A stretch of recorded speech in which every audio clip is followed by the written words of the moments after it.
All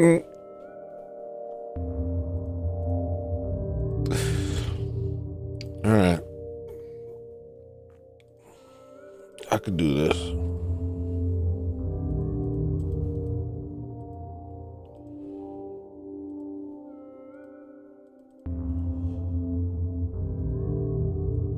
This is the intro.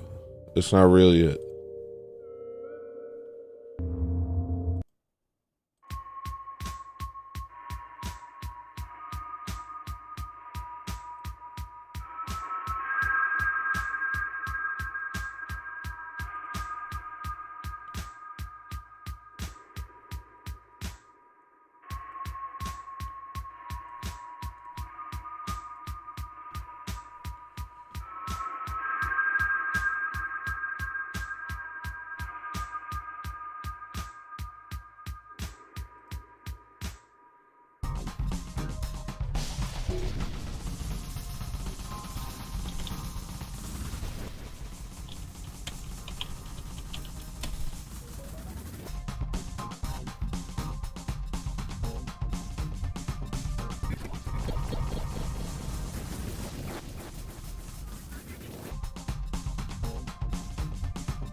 I don't feel so good.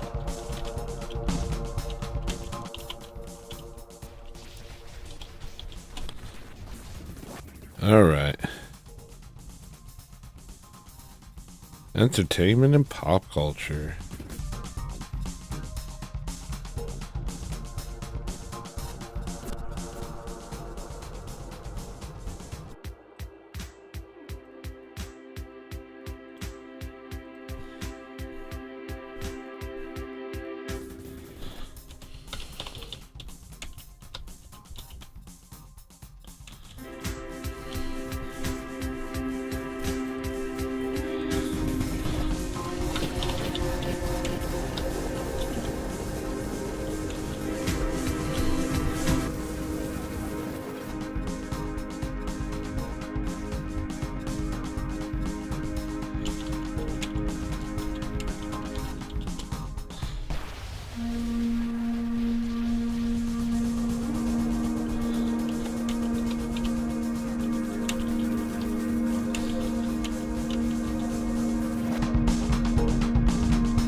I like that thumbnail with those words.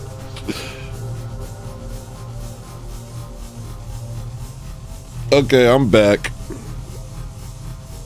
I realized what was wrong with me. Oh wait, let me put all the cool stuff. Where's my notepads?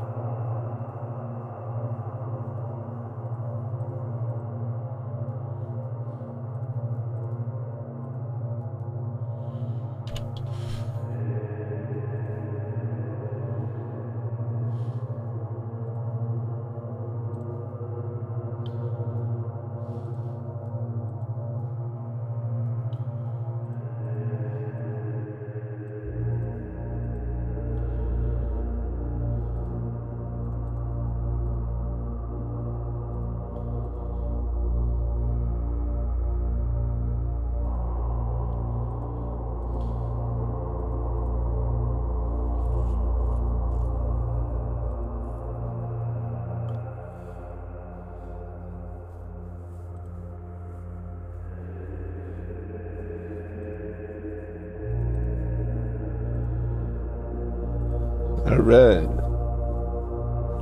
Are we liking how this looks?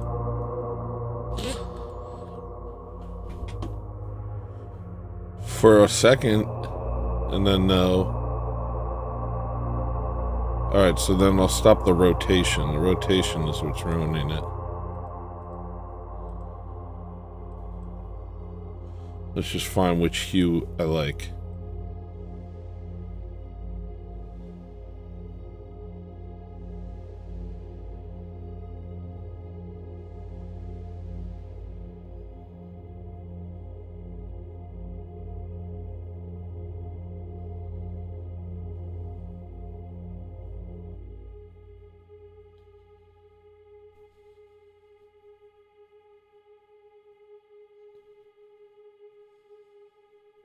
That'll be fine, I guess.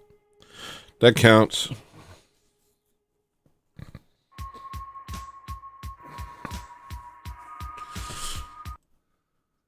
Hey, welcome to the show, you idiot. No, I'm just kidding. So I'm back. I realized what was wrong.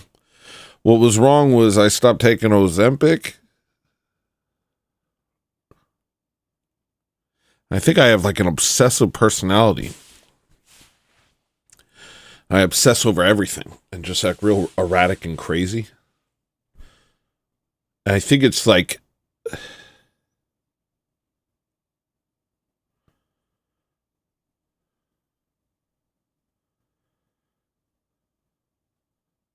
somehow operating from the same place as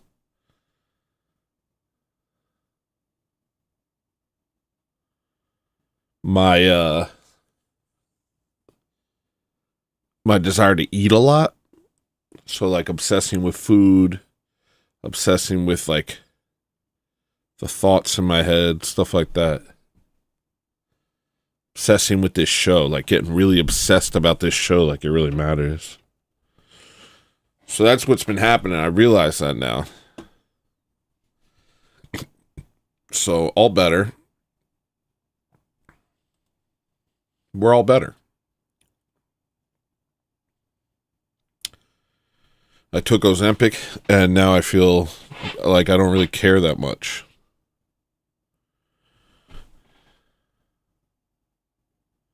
I don't know if it's supposed to have that effect, but I think the fact that I have like this instability in me, this like deep character flaw, and I could just sit here and think of like, okay, here's what I think it is. And no offense, my suspicion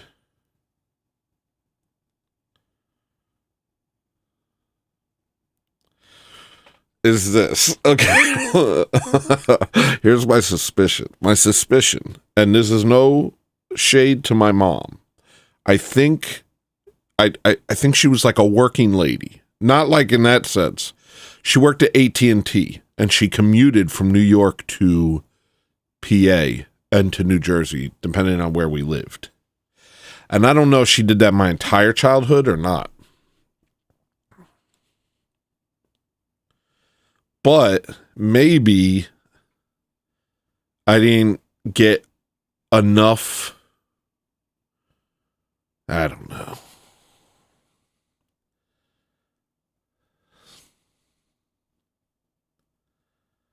I just like have this insatiable need in me. And it's not even a defined need.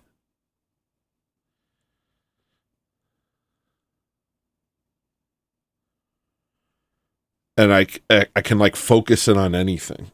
And I thought it was good for making music, but then I've been on Ozempic most of this show and I've been making music just fine. The difference is, I think I can like say when I stop taking Ozempic on the show. Black market Chinese Ozempic, not real Ozempic. What are we? Royalty? Give me a freaking break. What am I, royalty? Is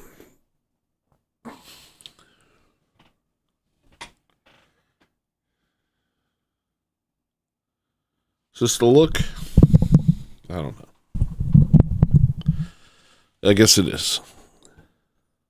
Maybe I could go a little smaller.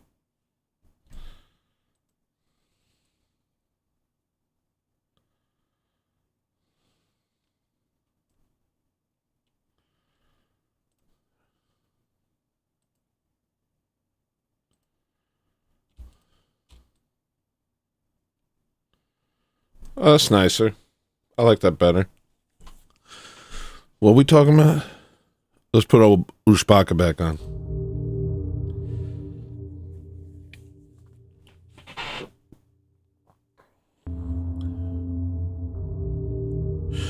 I think we could trace back the point where I stopped taking Ozempic. And all of a sudden it was like the stakes raised up for me. The show was no longer something I was just doing for fun. The show became something else, and I filled it with all this stuff. But now, the same thing that makes me want to eat an entire package of pasta to myself, I think makes me give a crap and obsess over the number, just obsess over this show. It's just like this obsessive behavior. But I feel incredibly calm now. Like I don't care.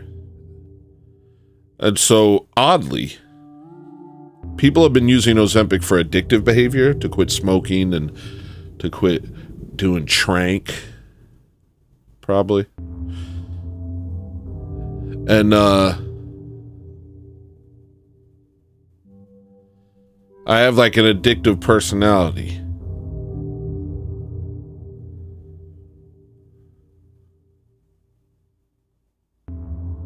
Because I'm constantly looking for something to like satiate this feeling in me.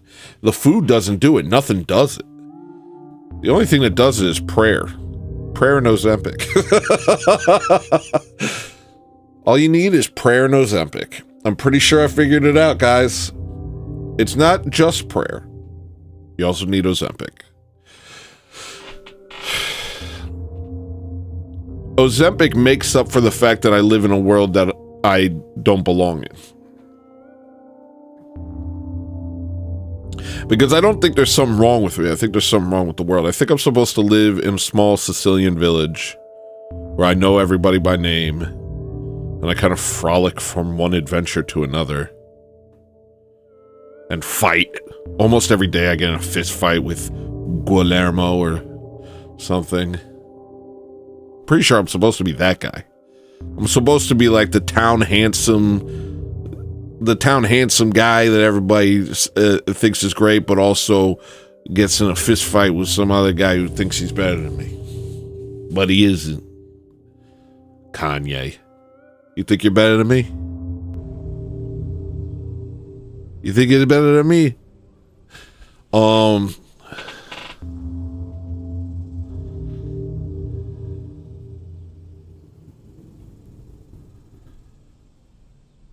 So I think I was just built for a different sort of life. And instead I live in chair life, car life. That's my actual life. My actual life is sitting in front of this screen or sitting in my car. Or when I've had a long day, sitting on the couch with my wife and watching stuff. My life is basically just sitting. When I go walk on these ugly streets. Such a bad life. It's such an incredibly bad life we live. It's good, in a way, but it's mostly bad. These wide streets made for cars. These neighborhoods filled with non-whites. Which, you know, go ahead, don't be white. If that's your thing, more power to you. But, like, do it over there, because this is a white place. And I'm more comfortable around my own people. As much as I love people who push people into subway trains, I'm more comfortable around people who don't push people into subway trains.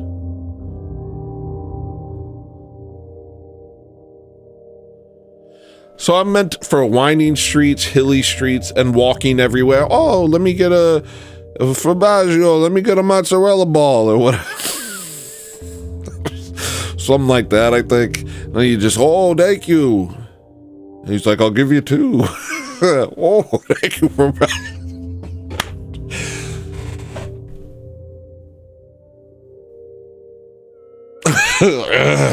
All right, so like that. like a Tuscany sun. 3 to 5 story buildings, nicely made out of clay or whatever. My grandpa made New Jersey. New Jersey exists because of my great-grandfather. You're welcome. That sort of stuff. Nice. Stucco ceilings, whatever. I don't know. You do your own research, how things are made and what it is. Shut up. I'm meant for that. Then my voracious appetite, or this need in me, whatever this need in me, it gets settled by beating up some guy and eating a piece of Italian bread or whatever, and walking around and make a bunch of girls giggle, and having a walk everywhere. And I just think I'm meant for a different sort of situation. I'm definitely not meant for, living in a cold place with gray skies where everything's ugly, and having to drive everywhere, and going from a computer chair to a car chair to an entertainment chair. Not really. I don't own like an entertainment chair, but like, a couch.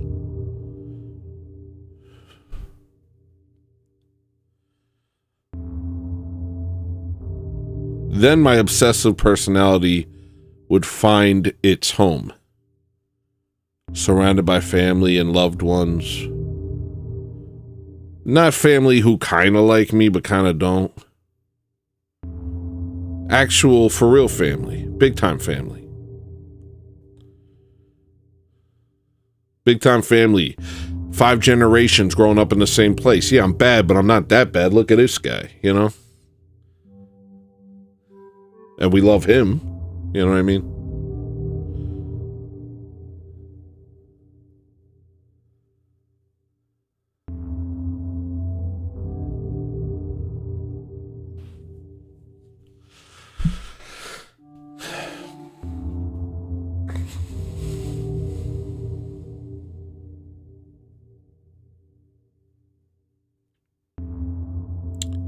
That's who I am.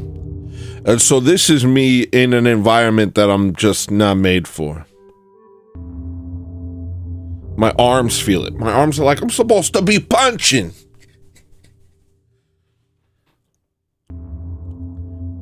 Maybe I should brush my teeth. I'm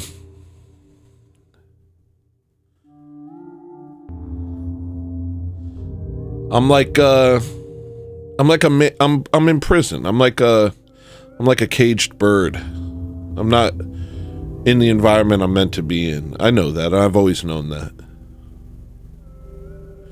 But then I guess that's kind of the human condition. We probably all feel like that to a different degree. I just feel it in an overwhelming sense. So I sit and I like eat stuff and consume stuff and try and like find something to distract myself from this emptiness and stuff. This emptiness. And I know the actual solution is God, but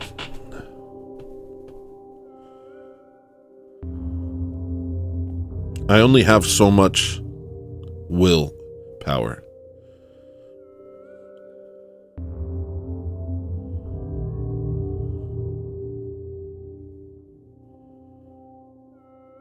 And I think it just kind of comes and goes. St. Paisios talks about it kind of waxing and waning, your relationship with God, growing stronger until you can't take it anymore, and then withdrawing, and then growing strong until finally you get to a point where you are sanctified in a sense. You are,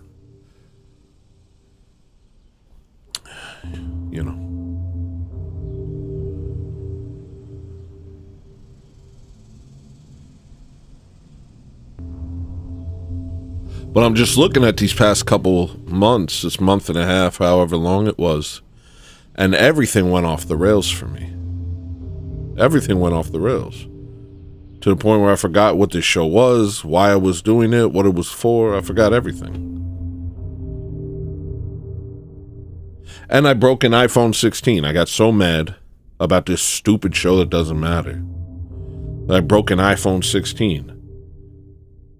And I hated that phone. I literally hated it. And now I got a nice old iPhone S with a button. It's got a home button. Oh, it's got a home button. You know. So this is better. But that was an expensive phone.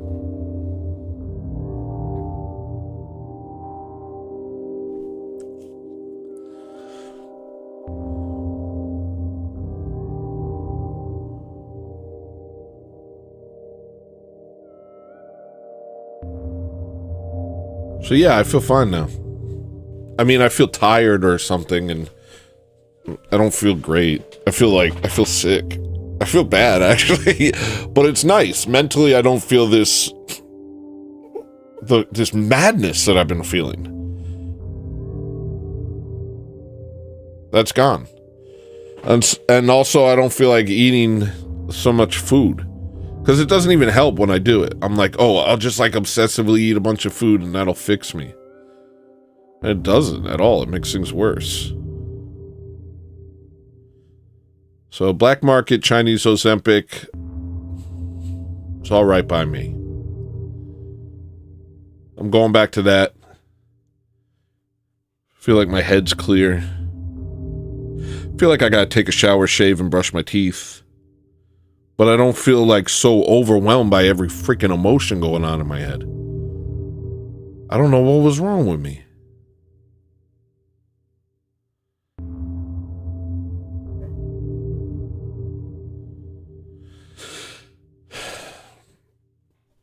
My dog wants to come inside, and I have a couple things that I've been thinking about doing. I'm wondering if I should do them.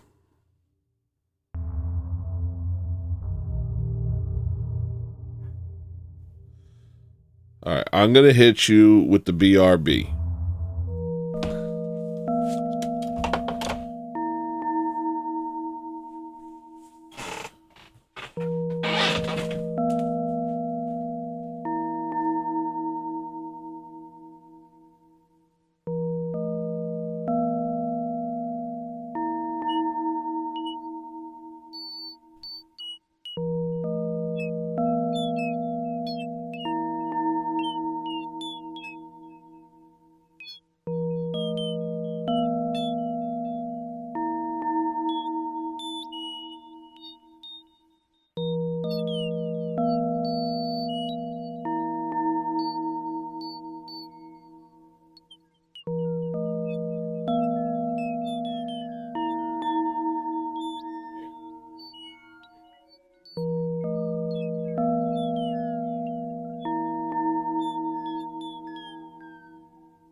Sorry, Charles.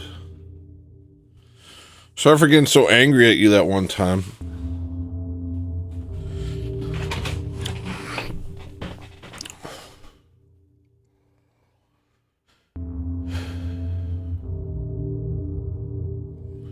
So yeah, I think the only thing that's really changed is I feel less obsessive.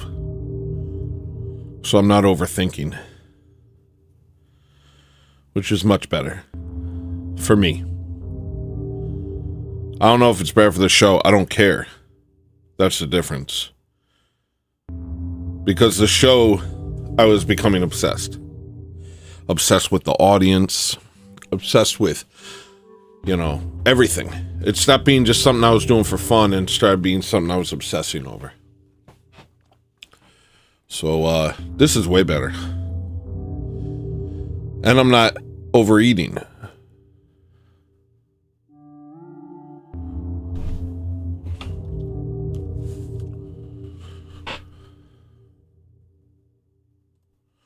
So I was almost done with the project yesterday, but let's see if I can work on it while doing a stream. I don't know if I can. Ba bomb boom ding da ding. Ba dum ba bomb boom beam ba beam. Ba boom no one boom beam ba beam. Ba dum dum bo ding ba ding. What up, Lawrence? Lawrence. What the hell? My whole joint messed up. I'll close all this then. Closing Chrome. I'll open up chat on, I'll periodically check chat on YouTube and maybe on Rumble. Because now everything's freezing up. That ain't good. I'll close all this. Closing Chrome. I'll open up chat. Me and Lawrence had a conversation a couple days ago. And I tapped out. I said, all right, that's enough. He said some stuff.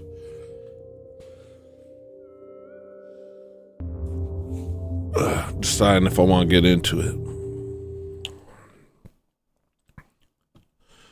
All right.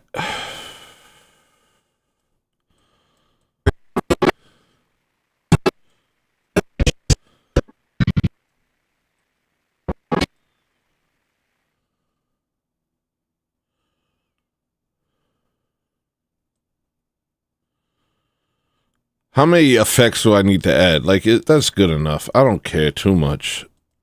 Just add the new file. I got a new file of the album. I think we're good. I'm not going to make it public today. I'm going to make it private for now, just because maybe I'm wrong and maybe it sounds like trash. I want to listen to it in my car. Classic car test. Do you know how many years I wasn't able to do the car test? Do you know how many years I had to call a friend and ask them if I could listen to the radio, listen to my album in their car?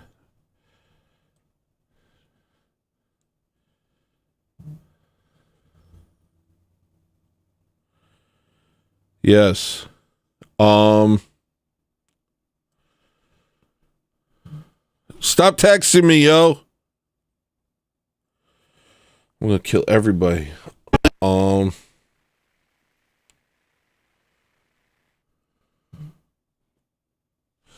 about to put my phone on airplane mode. Or do not disturb.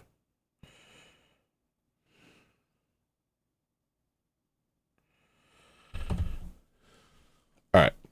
So I think this is good. I'm gonna export it. If it doesn't glitch up my whole if it glitches up my whole then I'm gonna not export it. No! I meant to send it to the media encoder. So me and Lawrence had a little conversation a couple days ago. Lawrence, you made me mad, bro. Well, you didn't make me mad. You just exhausted me.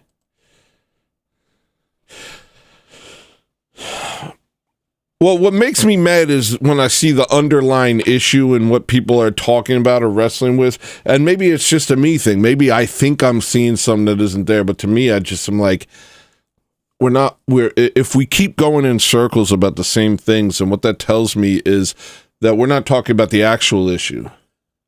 We're talking about a superficial thing that you focused on to avoid the actual issue. Anyway, so yesterday, that I don't know how old he is now, if he's 14, 15, or 16, but he messaged me aggressively for a while. And it was not fun. He told me, I asked him, because he was talking about, he's like, yo, Kendrick Lamar had the greatest freaking halftime show of all time. First off, I didn't watch it, so I wouldn't know. Second off, I don't respect Kendrick Lamar because he's sitting around telling black people that they have to enforce the law against whites and that we're not allowed to make jokes about black women. Even though he purportedly beat the living crap out of a white woman in a hotel room, and we all just let that slide and instead worship him as a musical god. By we, I mean you, not me. I would never.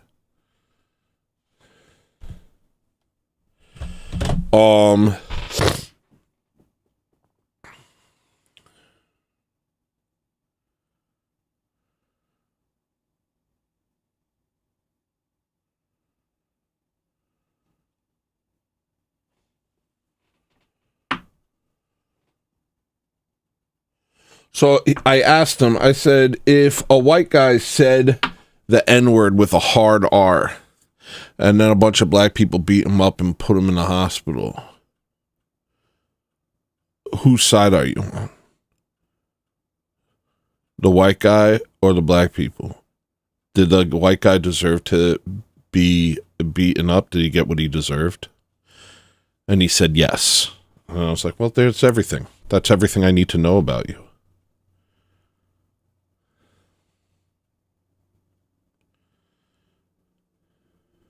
You're a self-hating white. You have adopted other people's standards for your behavior. You've decided that the Amish and their lackeys, their delusional lackeys, can determine what you're allowed to say, what you're allowed to do, and you even think that if you say something that they don't like, that you deserve to be sent to the hospital. And I don't imagine that he is that dissimilar from most white Americans.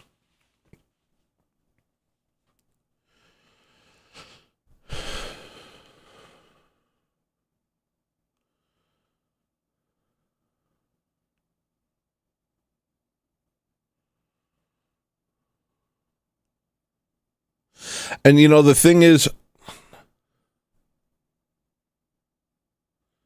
I've had a lot of black friends in my life.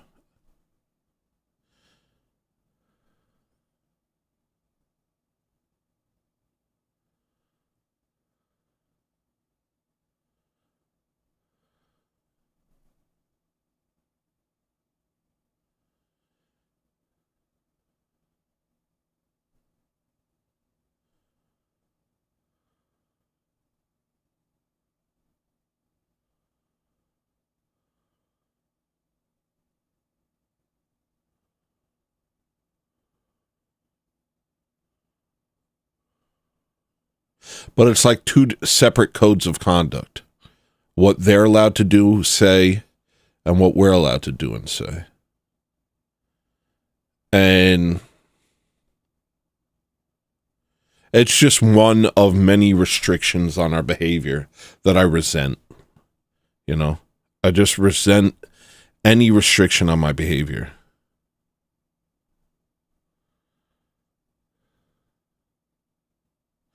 From any direction.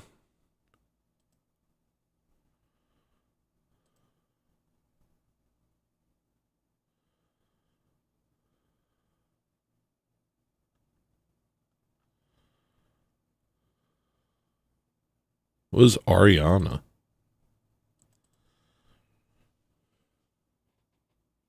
And like I don't I'm at a point right now where I'm like, I don't know what I care about. A Mexican man gave me a gift at church on Sunday.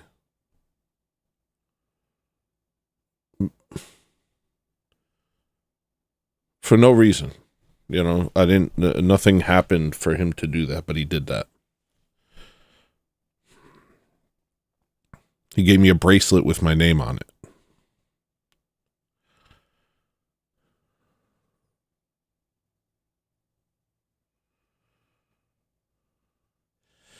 And it was an important day at our church. And there were people from all over, including, and from every race. And I was happy. It was a beautiful day.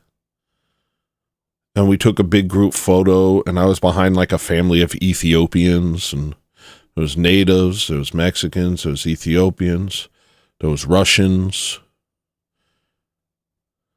And then, of course, there was Americans, you know, which is like a kind of new admixture that's existed for a couple hundred years now. And is a little different on the West Coast than it is on the East Coast. I understand people on the East Coast way better than I understand people on the West Coast.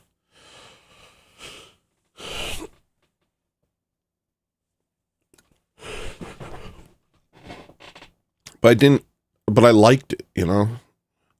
And I'm like, you're losing your edge, bro. You can't accept this crap, man. You have to hate all the minorities.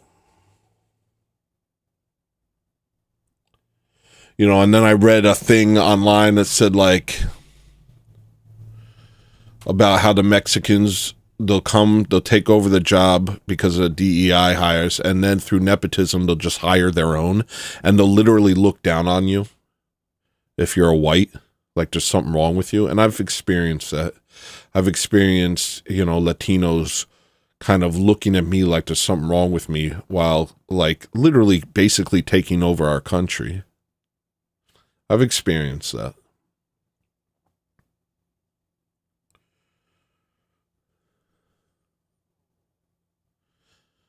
I mean, my hometown is gone. I used to live in North Bergen, New Jersey. It was an Italian neighborhood. It was beautiful. I think the most beautiful place in the world. Palisades in North Bergen. I think it's the most beautiful place in the world. And it's gone. It's completely owned by Latinos, and it's just turned into, it's just not what it was. It's ugly now. And it'll probably just keep getting worse.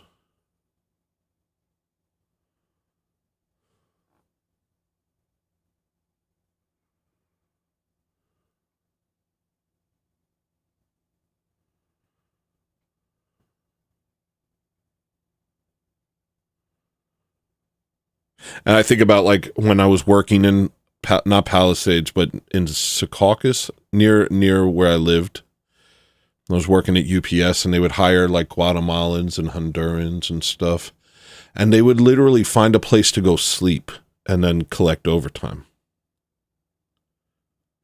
They would go find, they would find a place, they would find a truck that was unattended, and they would go sleep and then collect overtime. That's low trust, you know, that's how societies fall apart. And I suspect that if it were a white person, they would have been fired immediately, but that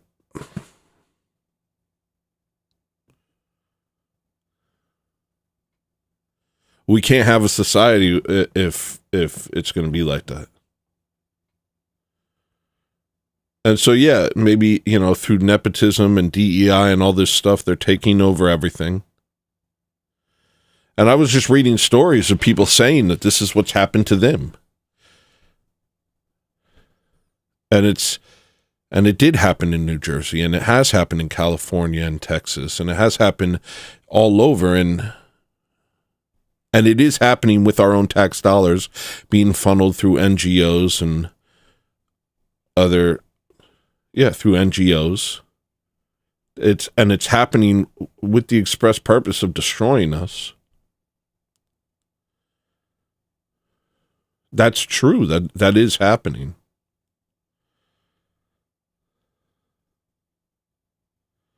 But there's still...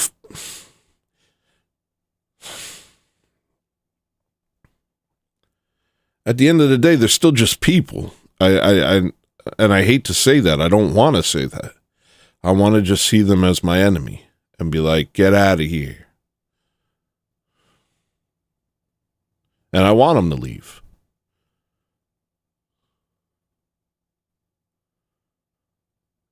But they're not the nefarious ones at the top rubbing their hands trying to destroy the white race. They're dupes. They have no idea what's going on. They're just going where opportunities are. And they're really not thinking about it that deeply.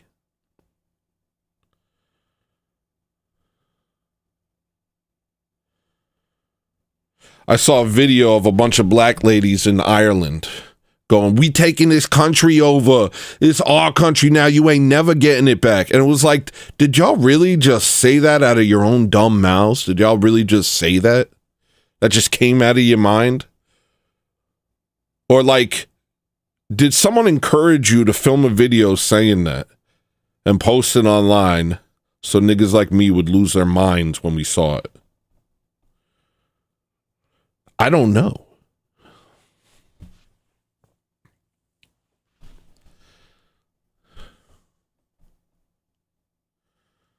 I'm at like a weird junction? Sorry, my vocab sucks right now. Junction? What's the difference between a juncture and a junction? Is my computer working?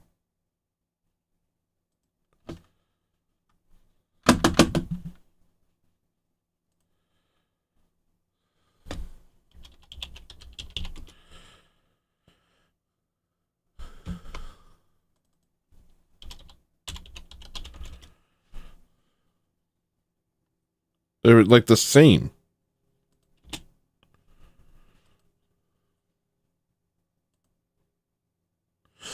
Oh. But I could use either for this situation.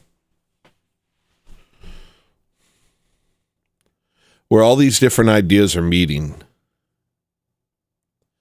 I have to figure out what I'm supposed to do with all of the information. And my mind just says, like, the best thing that happened to me was this Mexican guy gave me a bracelet with my name on it. That's the best thing that happened to me this week.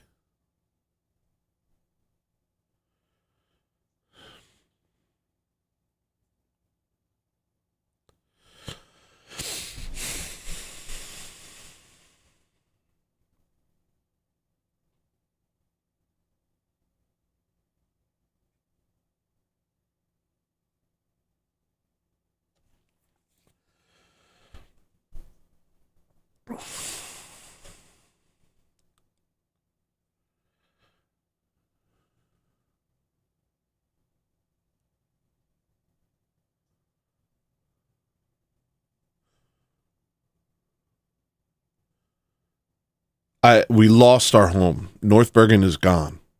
The most beautiful place in the world is no longer our home. My grandfather built that place. My great-grandfather and my grandfather built that place, and now it's not ours.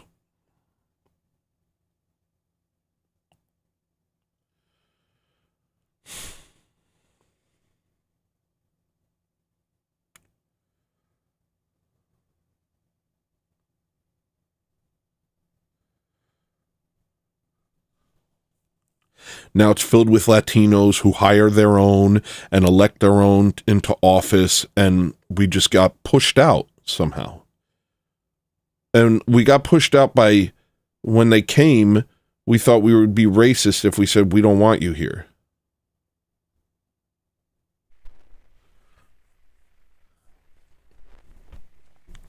My aunt would say it. She'd be like, what are you doing here? This is not your country.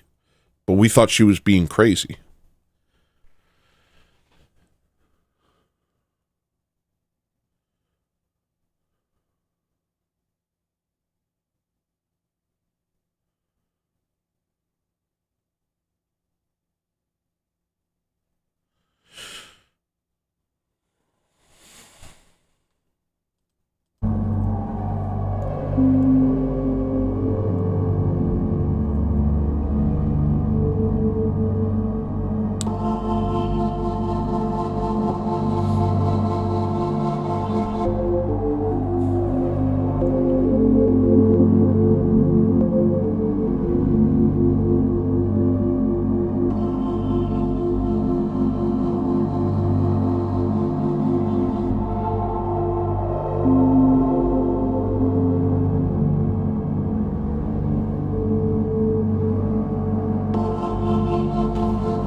I know what you mean.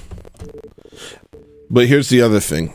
It's like, Lawrence, I'm reacting to what you typed here, and I agree with you.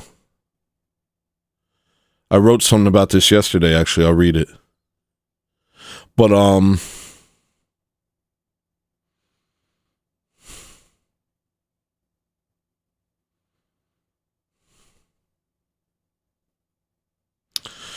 there's a couple things we're assuming here. One, well, there's two things. There's the LARP of us suddenly becoming racially conscious. It's like not happening.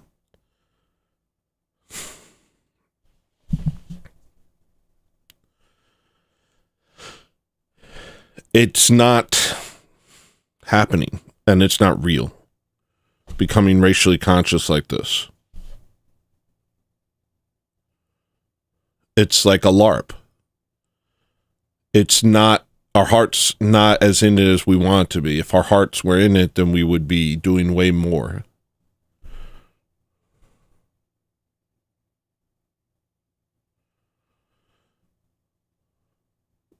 That's why, like, my main thing is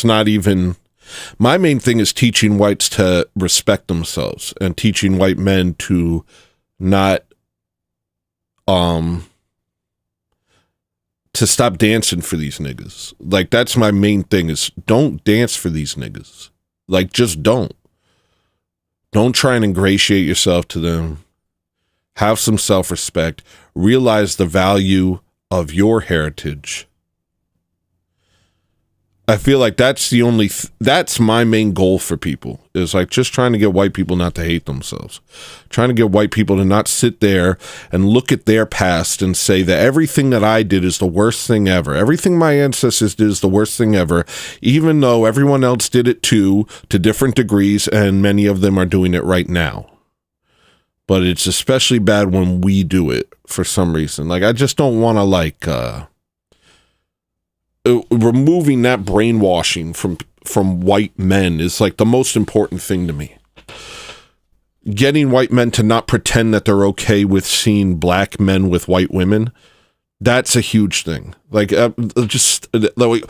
we can't get everything is a freaking LARP. If we can't get past obvious things like stay the F away from our women, if we can't get past stuff like that, then we can't even begin to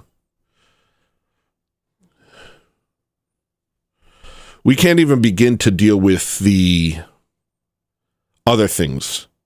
If we can't actually respect ourselves as white people, embrace our culture, embrace our history, learn to love what we have, and actually, like, recognize its value, take something like pride in it, instead of literally taking the greatest achievements of human history and spitting in its face and saying, oh, it was all because of colonialism or whatever. If we can't do that, we can't even approach these other things. Because the only reason whites fight for anything now is because Amish people tell them to.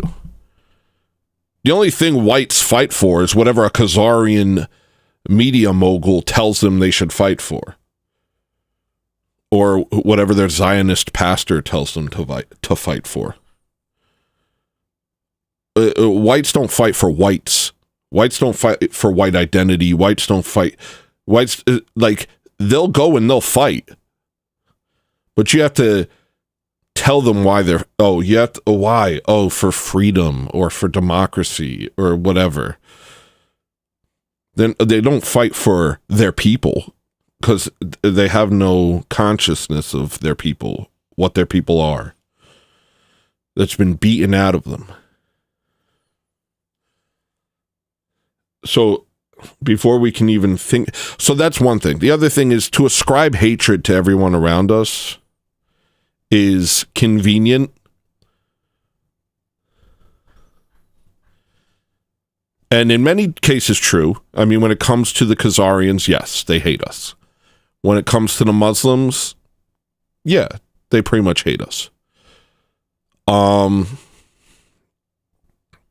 have been situations where they coexisted, but that was after Muslim conquest as dhimmis. So yeah, the Muslims want to conquer us, and they've done things to us that are unforgivable, to be honest.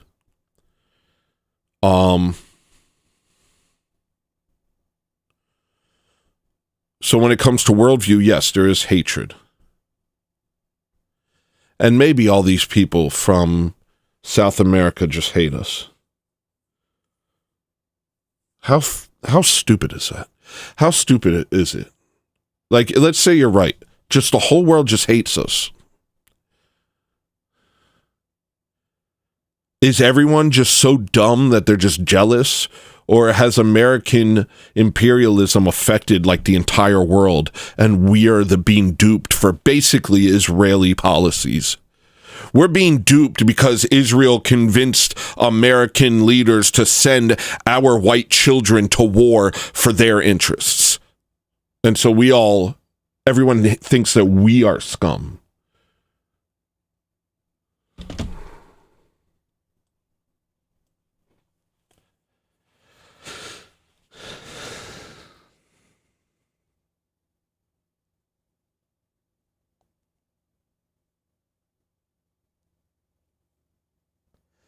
And yes, I can't take the position of, oh, they'll come around. They may not like us, but they'll see our good intentions. And obviously that's not true. Obviously that would be naive.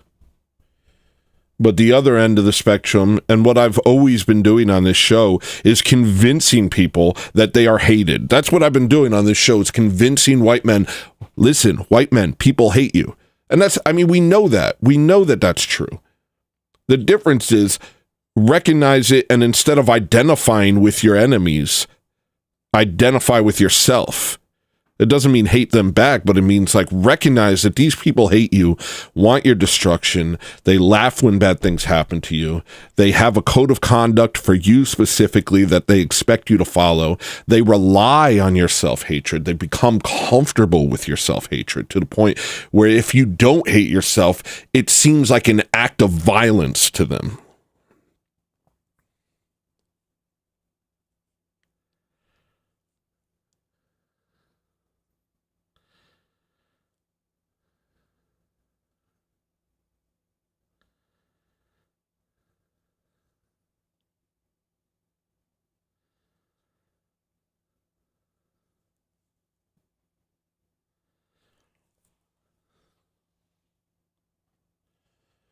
But at the same time, I'm like, what am I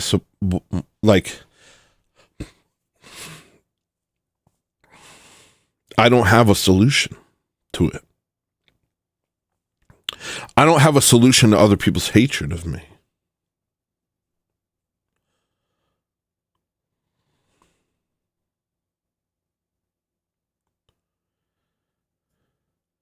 The only thing that I can solve, that I feel like I can solve, is white men having self-respect. And that doesn't mean machismo, Andrew Tate, BS. Because that's just that's the other end. What is it? I had a thing a week ago.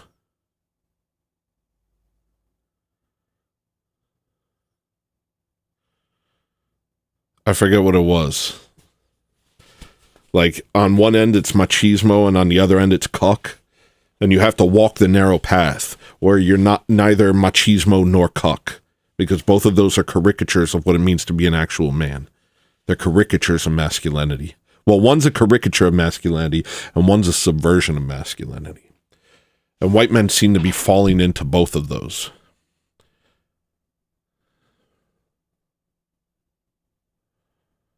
But we can't even begin to discuss any of this stuff in a realistic way until we learn to identify with our own people.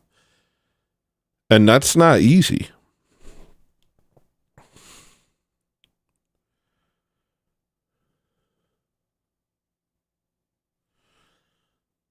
And we can't learn to identify with our own people until we learn to respect ourselves. And not see ourselves as the enemies of history. Not see ourselves as the historical bad guy.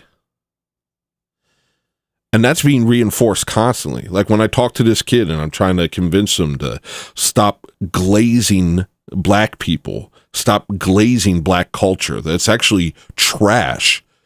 Their culture is actually trash. And when you sit there and pretend that Kanye and Kendrick Lamar are the heights of artistic expression, you are doing yourself a disservice. Because they're nowhere near that.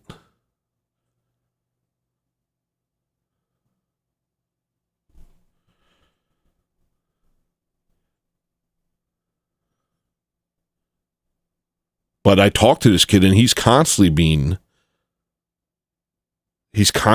up atrocities. Yesterday he's like, oh, did you know that we used to eat slaves? Did we? I didn't. Is that what you did? What are we talking about? Honestly. First off, there's a million stories like this. Did you know we used to make lampshades out of the Amish people's skin? There's a million horror stories like this. Did you know they beheaded all the babies on October whatever? The great Showa of of last year.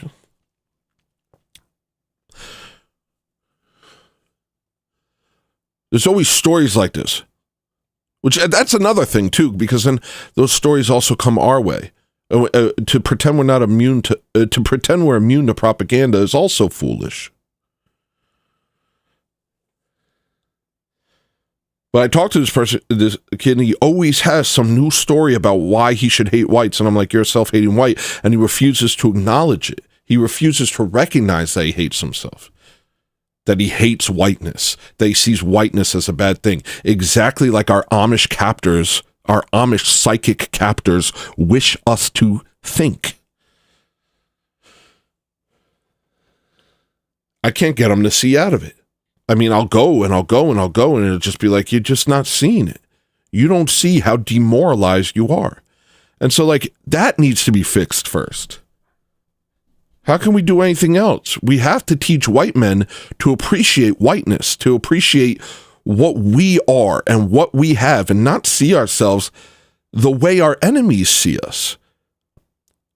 And that's proving to be incredibly difficult, and it only gets more difficult when our country becomes filled with non-whites who reinforce those stories.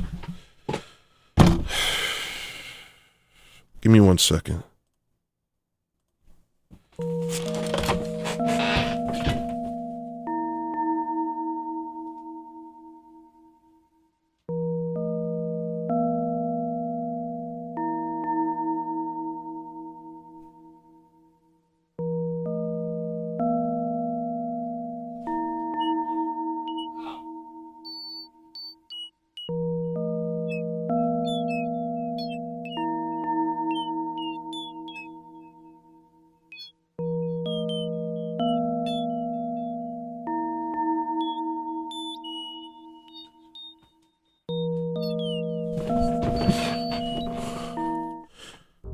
So it's like we're being swept away in a deluge of covert tactics. And it's incredibly difficult to know what to do or how to do it. And then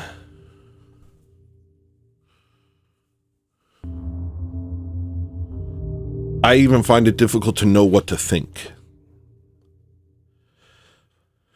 Because I get rage baited on Twitter, and I hate Twitter. It's so, like, I hate to use the word toxic, but in a sense, like, I feel like I'm getting sick from it, mentally sick, you know?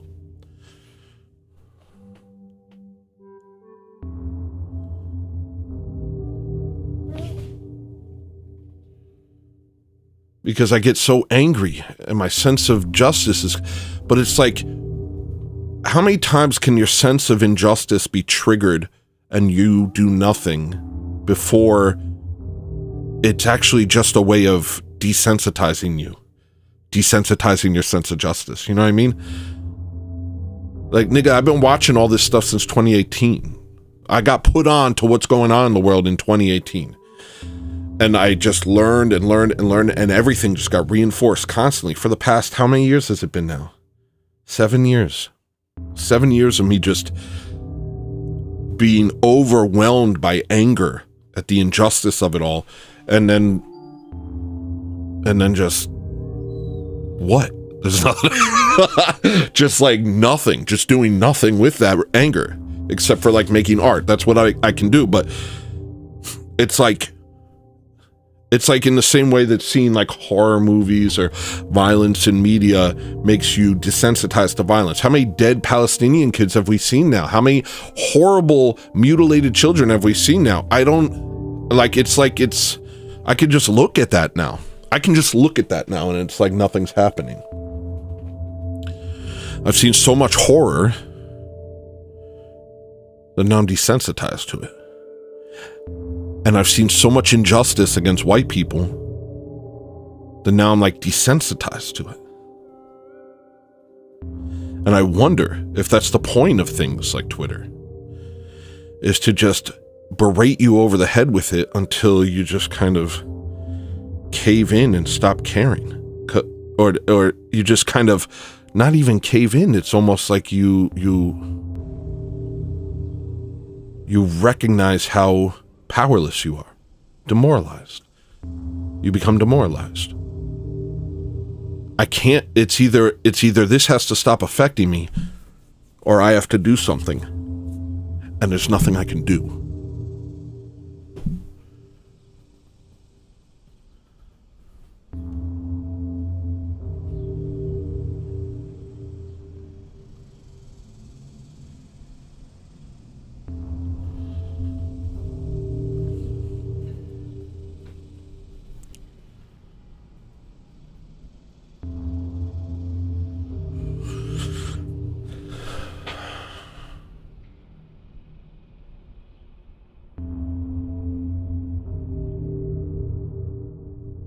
I wrote something yesterday, I think, that relates to this. You think it matters if I say nigga or not? They'll kill you if all you do is provide all the food for their country. These people don't need a reason to hate you, so you might as well liberate yourself of social restraint regarding them. Think about South Africa. They're literally trying to eliminate the people that make all their food. They're going to starve, like in Zimbabwe. They don't need a reason to hate you. They just hate you. Lawrence is a little bit right. They just hate you. It's effed up. It's sick, and I can't relate to it, and it makes me... And I don't want to believe it, actually. But it's true. It's the same mentality that, makes them shoot each other because they live a block away. It's just like some sort of aggro war mentality. I don't know what it is, but they don't need a reason to hate you. You could be the only source of food in their country and they'll still scream, kill the Boer. So don't worry about saying nigga, because that's just pretext. They hated you before you said nigga, and they thought you were racist before you said nigga. Racist is default to them. You're racist by default. Now you can spend your days trying to prove to them you're not, and maybe you'll convince a couple. But when the chips are down, even that won't matter.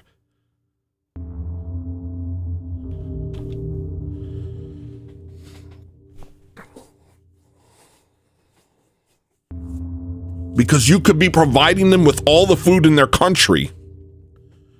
And in a way, we're doing that. And they'll still consider you the enemy.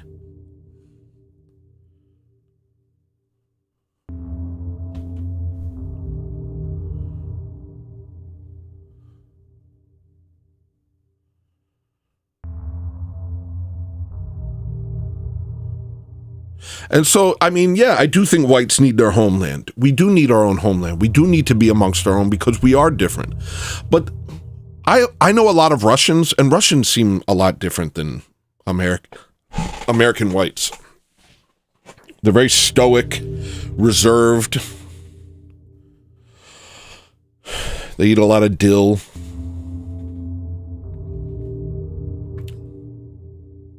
And you could tell they kind of look down on you.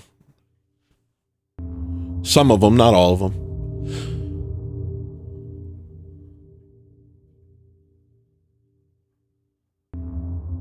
It's not who I am. I'm a Sicilian Irish from Jersey. I have a very, boisterous attitude, gregarious. I'm a gregarious fellow, And that wasn't weird growing up. Everybody I knew was like me. Not really. But other Italians were.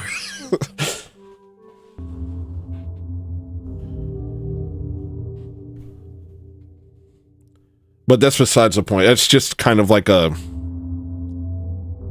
issue within that. But yeah, we're not fully realized. We can't be fully realized in a multicultural society because the types of societies that we would build are fundamentally different from the types of societies that other people would build. But we can't deny that we've been tampering and inserting ourselves in other people's cultures and societies for a while now, whether that was because of Amish imperialism and us being used for their purposes. I mean, that's basically what it is, because even British imperialism was funded by the Rothschilds.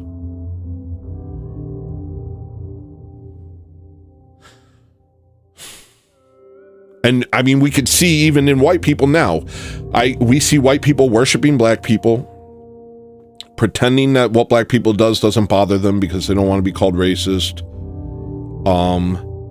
hating themselves. We can see how easy it is to just apparently convince us to do anything. So it's not that far-fetched to imagine that these imperialist Amish elites also convinced us that we needed to, you know, conquer the Aztecs or whatever.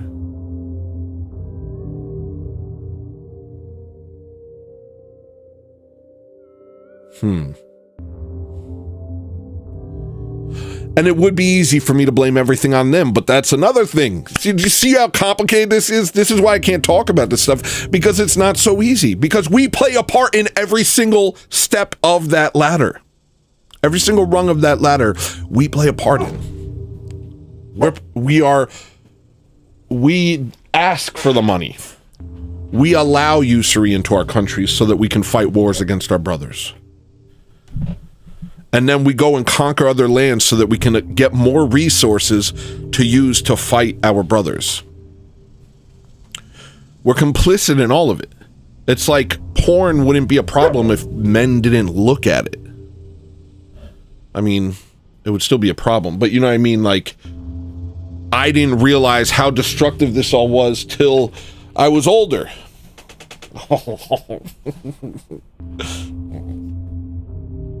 I'm not mad. I'm not mad. I'm sorry.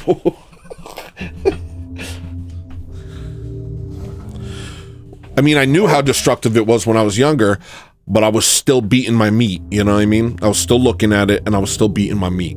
And I felt awful, but I did it anyway. Do you know what I mean? And it's a lot of that. It's like some Catholic Pope or priest said, any country that isn't governed by Christ, any people that aren't governed by Christ will be governed by the Amish. Stop.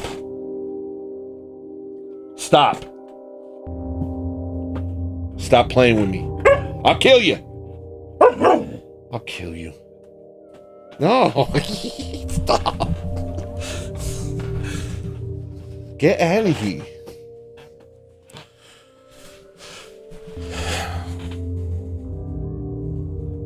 Stop, man. So we always like blame everyone, man. It's just so stupid at a certain point. We'll blame the boomers. The people love blaming the boomers. You just blame everybody. Nigga, blame yourself. Do better, you. Do better, you, nigga. Hey, Lawrence, go to church.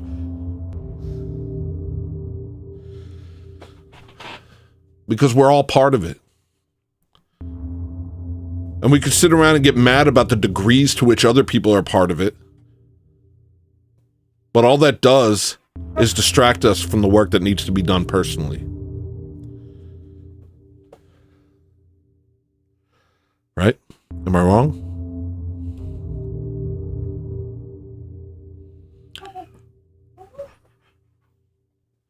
Let's say we create a white paradise. Let's say we kick all these non-whites out of America. And we use some sort of like Art Deco, Art Nouveau, whatever, and just create this beautiful country. Beautiful country. Do you think it's going to last forever? Or do you think eventually the Antichrist is going to rise to power and destroy everything? Because I can tell you which is going to happen. Everything is going to go away. Everything in this temporal life is going to go away. So let's say we get our white utopia. Yay. You think we're going to make peace on Earth?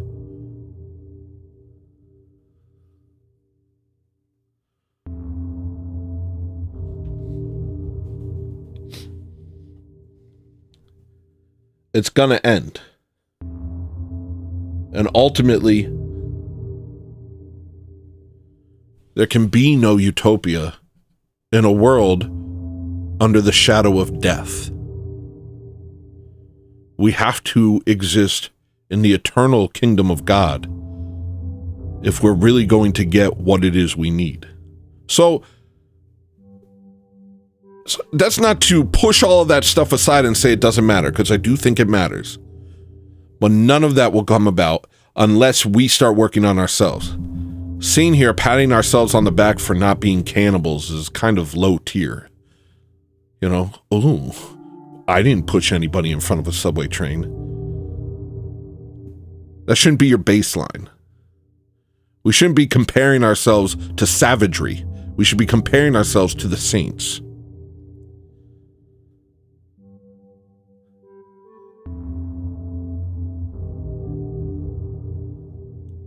Am I wrong?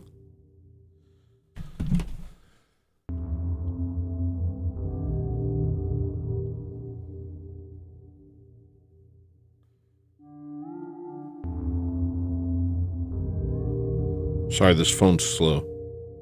I'm checking. Nobody responded. Nobody respondo. Well, then maybe I'm Mexican. Sorry about all the glitches. How bad is that going? Let me see. Looks not so bad. Love the cinematic lighting. What have you done? I love what you've done with the place. Yeah, I stopped using the big light. It's giving me a headache. And now I don't feel conflicted about it. Like, what about my audience? What if people stop watching? I'm back to really not caring about that. It's nice.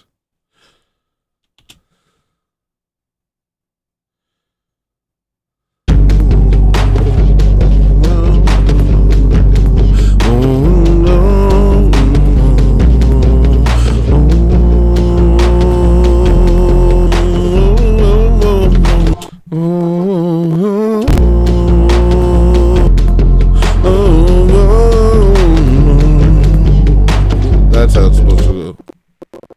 Shut up.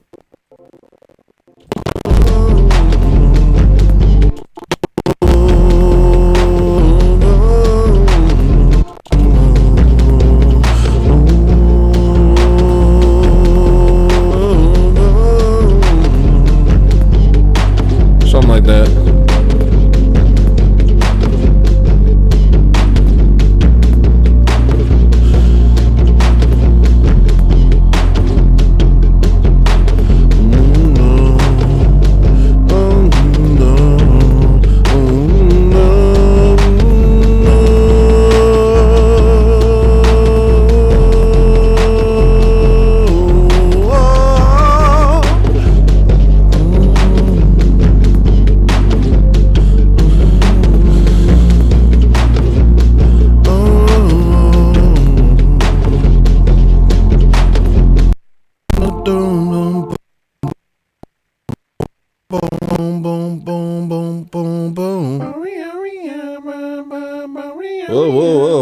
Hold up.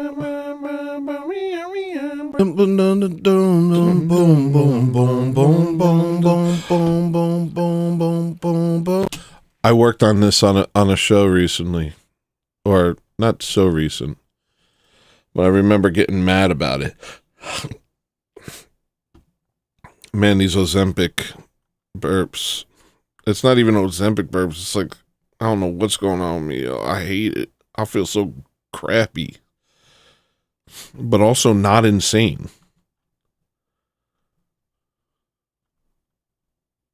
Like, my thoughts aren't overwhelming me, and my emotions aren't overwhelming me. I'm able to kind of like work through it mentally. I sound like a real nutcase. I'm not. I'm not crazy. Shut up. Let me check Rumble chat. Don't worry, Rumble chat.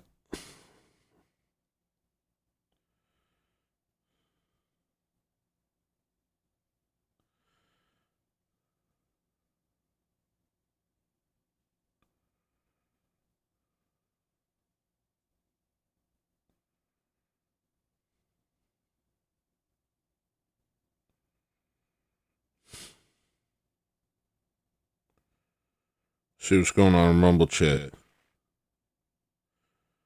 What up, y'all? How y'all doing?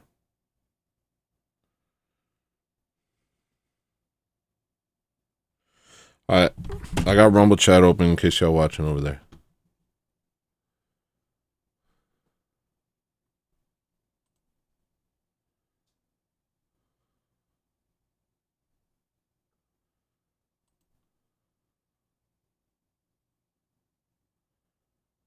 This is causing me problems. Exporting this gigantic file it's not doing me any favors. What up, Rumble chat? I see you. I see you.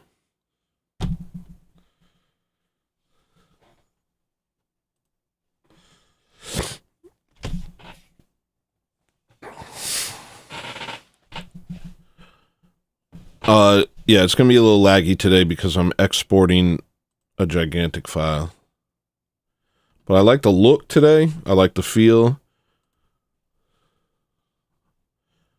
I feel calm. I feel interested. Did you guys see the thumbnail to yesterday's video? This was basically just ChatGPT basically made this. First try. One-shotted this. Kind of amazing. I was like, yeah, that's way better than anything I could ever do. Probably. Well, you know what I mean. Did that video get any views? Let me see.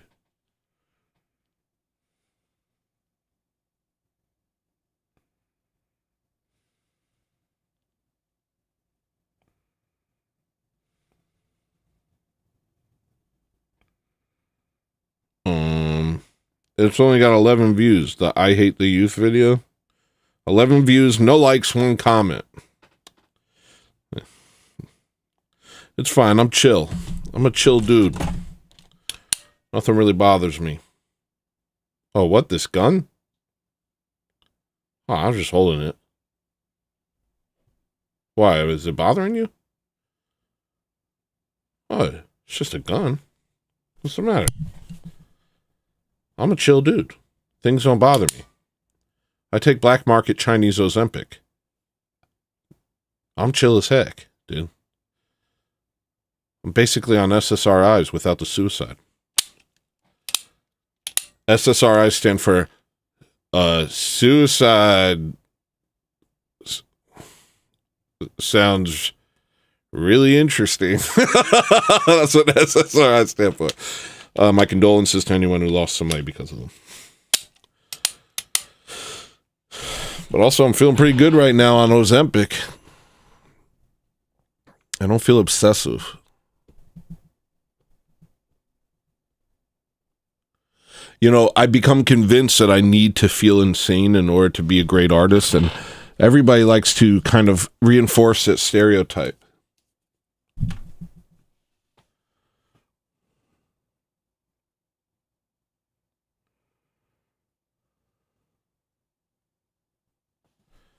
I don't know.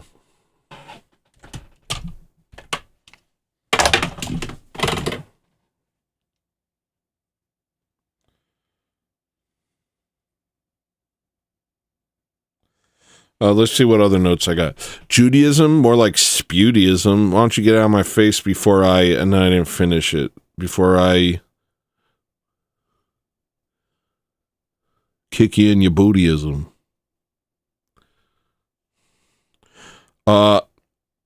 I'm just looking for my self-respect in this world, and I'm finding that it's a difficult and treacherous path. A very narrow path where you can look honestly at yourself and say, I didn't cuck. But most people aren't honest with themselves. That's true. Most people refuse to look at the ways that they cuck throughout the day. And so for me, a lot of my difficulty is in that. Is in like, I can't cuck, and if I do, I can't let it go. And you cuck in a lot of different ways, you know? By looking away when somebody stares at you, that feels like you cucked. by moving to the side when somebody's about to walk into you, that feels like you cucked. And maybe I'm overthinking it, you know.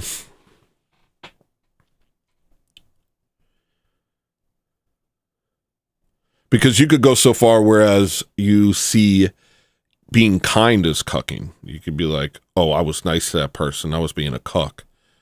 And then you're kind of going insane at that point.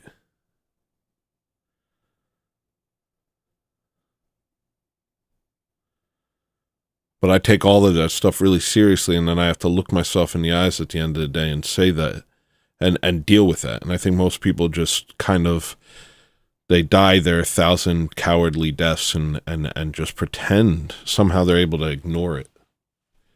This is really not loading for some reason. I'm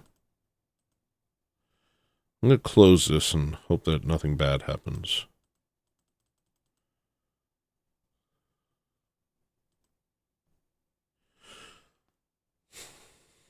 I've been watching House a lot lately. And, the girl, what's her name? The pretty girl. She's not actually pretty. I mean, she's beautiful, but in that, like, really sharp, modelly sort of way that, I don't know, like, he just kind of, I find it to be, what's her name? Olivia Wilde. It's just, she's very sharp and jagged, not soft and feminine.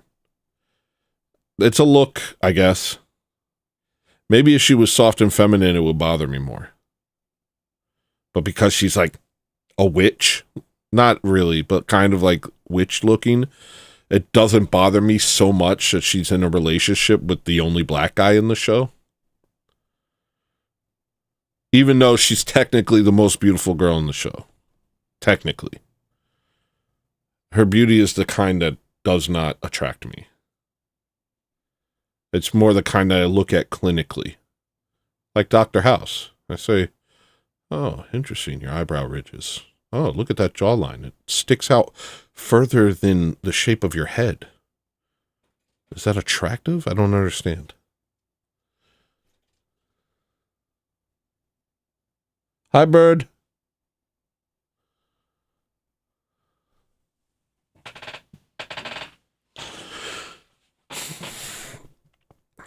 But anyway, there's been this ongoing relationship where clearly the most beautiful white woman is with the black guy and just bending over backwards to keep the relationship working, and he's the one who gets cold feet, and it's just so...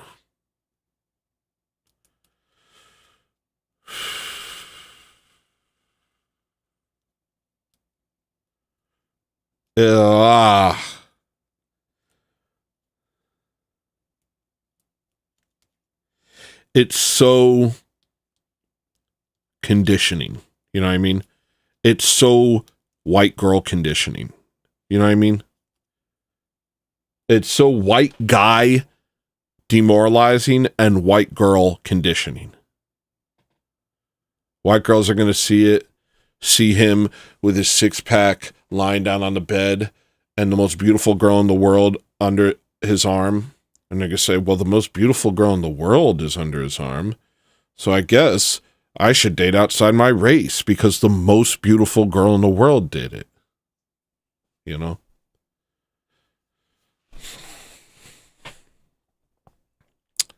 And if you think that women are not that dumb,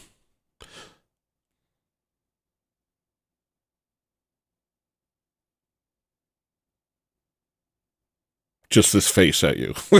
Just, if you think women are not that dumb, this.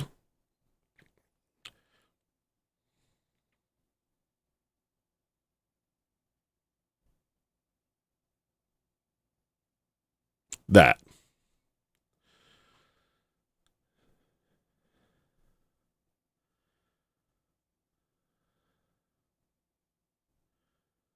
And white guys just have to watch it like, it's the best show. I mean, there's no other show. Every show does it. You know, that they had this show Open Range or something for a couple seasons. Great shows about like this future, what was it called? Hold on, what was it called? Open Range Show? So what it's called? Outer Range. Show was great, man, and it had great reviews, and it had a huge fan following. It got great numbers. All whites. An all-white cast. And this is the other thing they like to do. And don't think it's not on purpose. It all happens so constantly that you have to know it's on purpose. In the same way that your phone becomes worse and starts working worse and starts doing things in a different way. Or it's all on purpose. It's all to F you up, you know? So I've seen this countless times where they make a show that's actually good. And then they get you hooked, and then they just cancel it midway through the show. They don't complete the story. They just say, oh, never mind.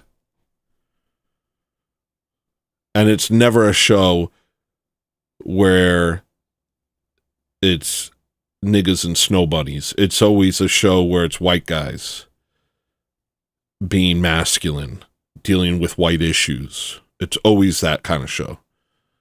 So Outer Range, I got how many up? Maybe it's 3 seasons.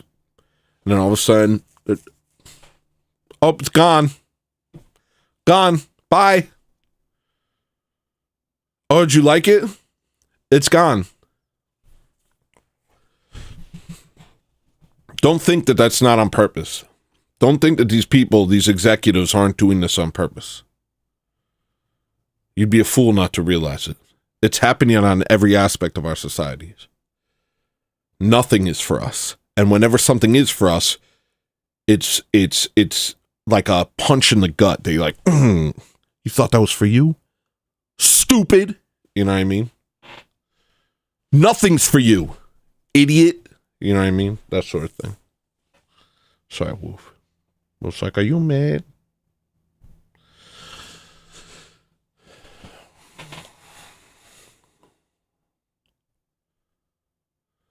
But the shows with the miscegenation and the lesbians,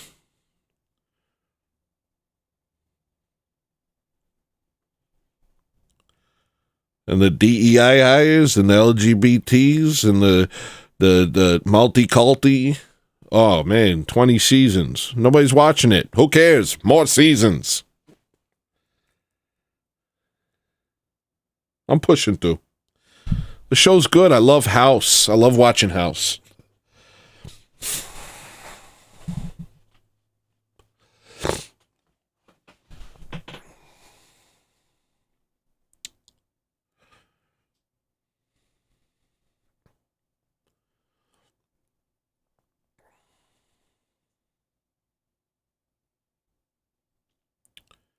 It's just my testosterone, my sense of well-being, my sense of identity, and, you know, who cares? I don't need it.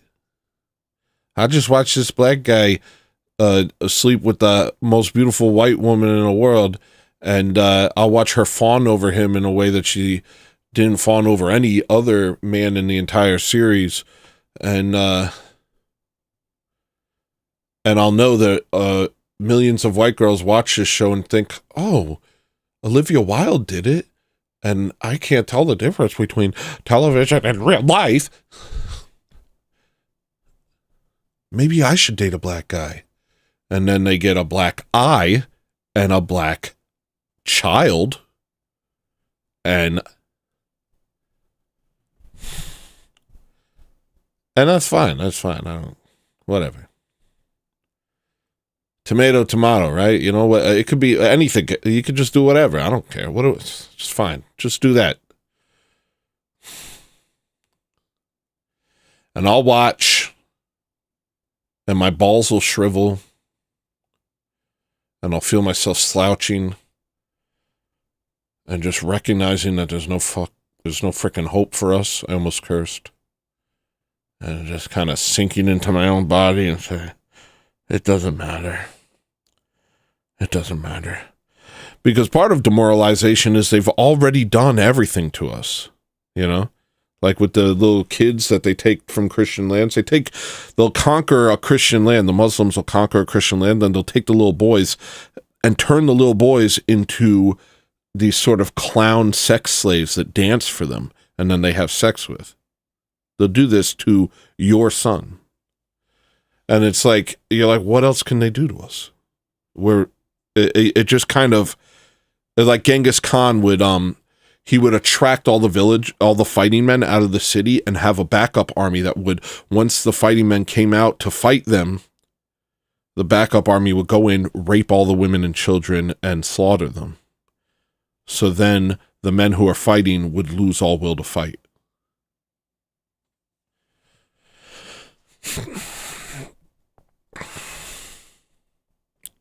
Holy Theotokos, this is the world that we live in.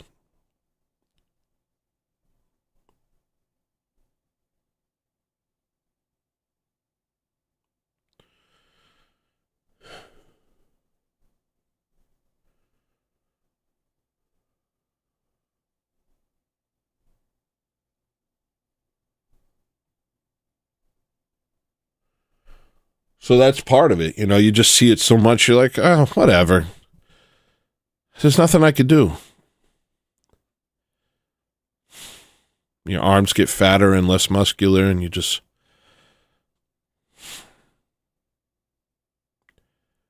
spend the rest of your life coping, I think.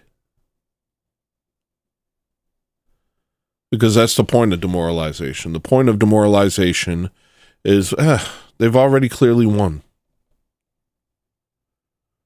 Why bother fighting? It hurts too much to care. You know? It hurts too much to care. I have to stop caring. It hurts too much.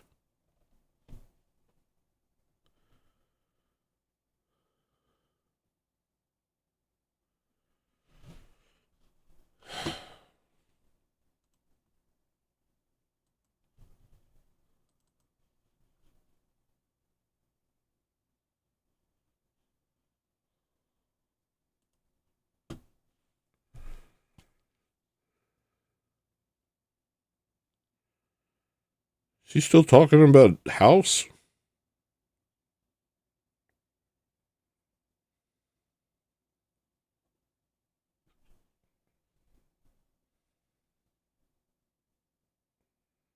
Yeah, that's the whole point. The whole point is to destroy you internally. You know, how are we supposed to accomplish anything without stories? You know, how are we supposed to know ourselves without stories of our greatest aspirations? I'm trying to do like a Jordan Peterson, but it's true. We need stories of heroism. We need stories where people like us do incredible things. Nothing is less like us than a black person. You know, I don't know, maybe like a pygmy. We are so dissimilar from black people that to watch them accomplish things, it in no way does it feel relatable.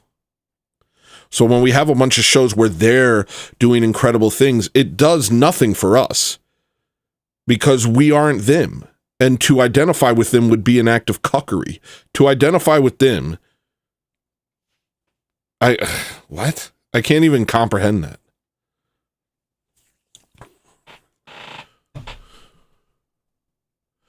So when they remove your ability to see white heroism and white, you know,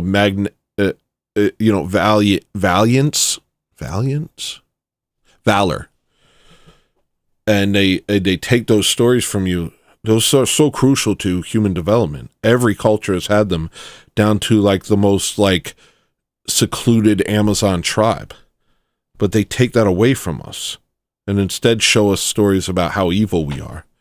And they show us stories of black people taking our women. That's what they show. Endless stories of black men with our women. Endless commercials of black men with our women. You know, that's what they show us. And they just show us that constantly. And it's not black people doing it. It's the people who have said multiple times, what we want is the destruction of the white race. And they own all the movie companies, and they own all the advertisements and stuff like that. And they know exactly what they're doing because they also invented psychology and propaganda. Psychology was invented by Freud, essentially. Propaganda was invented by his nephew. What's his name? Edward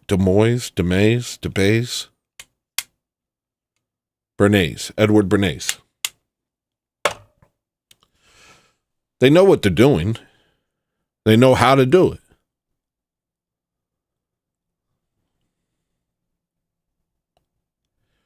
We need stories of white valor. We need stories of white heroism. We need stories where we're the good guy. If we just keep seeing stories where black people are the good guys and black men are, taking all the white women and stuff like that, if all we see is that, then our vision goes dim.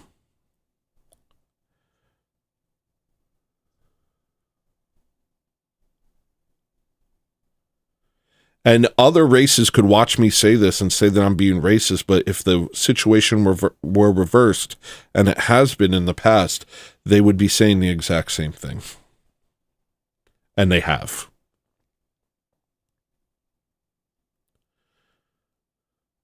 The only difference is when they said it, they were enjoying the luxury of countries that we built. Because if they were in their own countries, using only what they created with their own hands, they wouldn't have movies.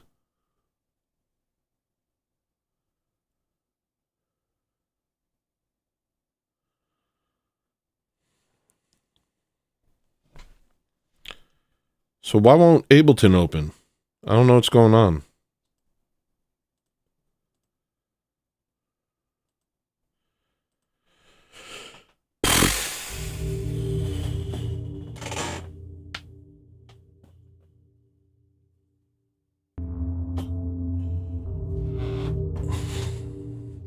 I'm back, man. I know the energy's lower, but I'm mentally I'm clear. And I just saw the number go down to 1 and I don't care at all.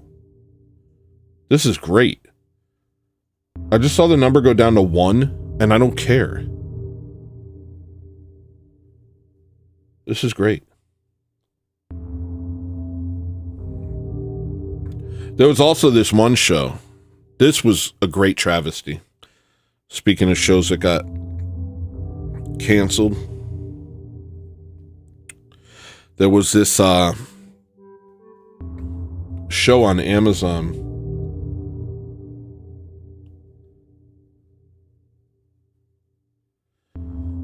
that never even got made. All they ever made was the pilot. What was the name of it? It was made by the guy that made X-Files. What was his name? Chris Carter, I think. Chris Carter Amazon show. The After. So a couple years back, they made a bunch of pilots for TV shows, and one of them was this show called The After, and it looked incredible. The opening pilot, I was hooked. I wanted to know everything about this show, and then they just never made it. They're like, coming soon, and then even though ratings were good, everything. That's like the new thing. The new thing is, oh, would you like this? Yeah, it would be nice, right? No.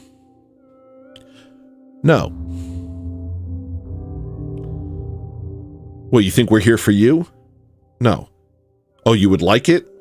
Well, then no. How about you watch a baking show with like 75% gay guys? Why don't you watch that? Why don't you watch a bunch of white gays make cakes and cry because someone complimented them? Why don't you watch that? Fag. Sorry. Ableton's not opening, so I don't know what you want from me. I'm just going to sit here and stew in my own thoughts. I think I recorded a video.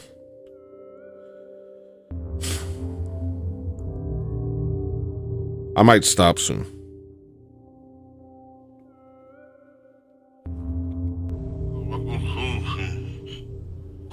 At this point, I like AI music because most musicians are such trash that the stuff AI comes up with is literally better. That's funny. I don't actually listen to AI music, but I remember a couple months ago I listened to some AI music, and it was like using like horns, and there was like chord progressions and changes and different movements in the song, and it was like,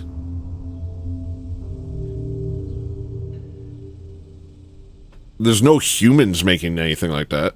Humans are sitting here making, Miles songs or the equivalent thereof. They're all just making dumb rap songs that don't matter.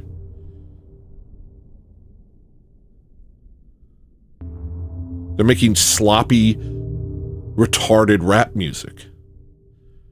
Meanwhile, AI can make a beautiful symphony or like a doo-wop song or like they could do all sorts of stuff. You can't do that. All you could do is sit around and make another dumb rap song. So it's almost like, I don't know. AI, like Americans at least have fallen, and actually I've seen this worldwide. Humanity has fallen so much artistically that now AI can make better music than us. Because we don't know how to make music anymore. All we know how to do is make some dumb beat and then rhyme sloppily about our sexual conquest on top of it. That, or an AI song that pulls from like 50s jazz and soul music or whatever. I don't know. Go ahead, pick. You want to listen to some nigga talk about his penis for 3.5 minutes, or you want to listen to something with some notes? Which one? I guess I'm choosing AI. Put the gun to my head. I guess I'm choosing the robots.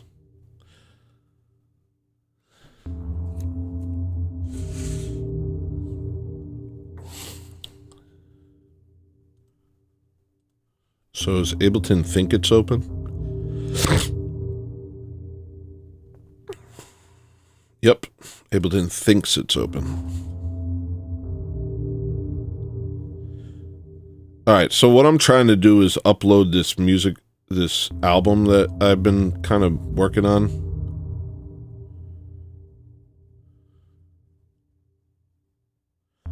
I might just do it. I might just stop streaming because I'm having too many problems, and also my throat's starting to hurt. How long have I been streaming for? An hour and 54 minutes? That's long enough. I think I'm gonna go.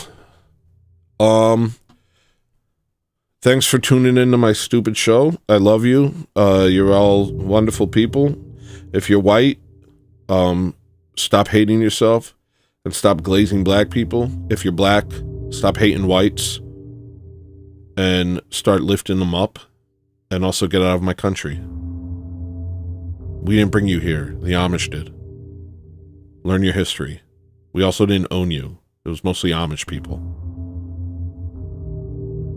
And also you guys sold yourselves to the Amish people in exchange for pretty rocks and gunpowder. So, just, maybe go make hip hop in Zimbabwe, huh? If you're not Orthodox, become Orthodox. If you are Orthodox, go to church.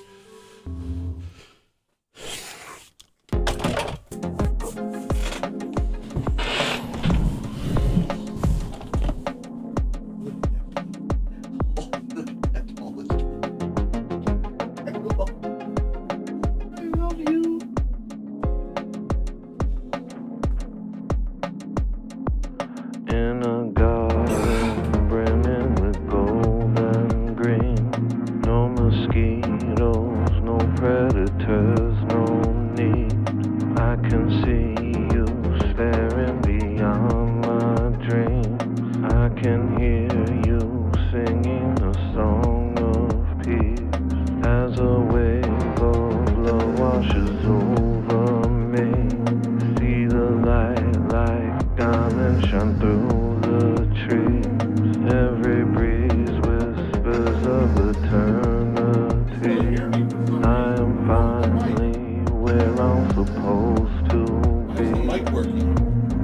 Next time that you see me, don't. What the heck? Next time that they see me, they won't. Next time that you see me, don't. Next time that they see me, they won't. Next time that you see me, don't. Next time that they see me, they won't. Next time that you see me, don't. Next time that they see me, they won't. Next time that you see me, what the heck? You see me, they won't. Next time that you see me, don't. Next time that they see me, they won't. Next time that you see me,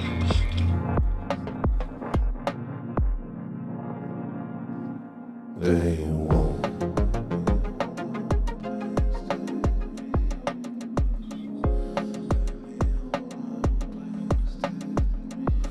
They won't.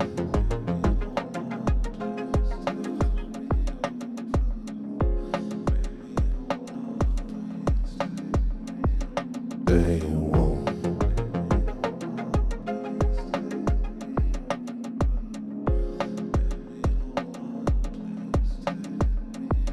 They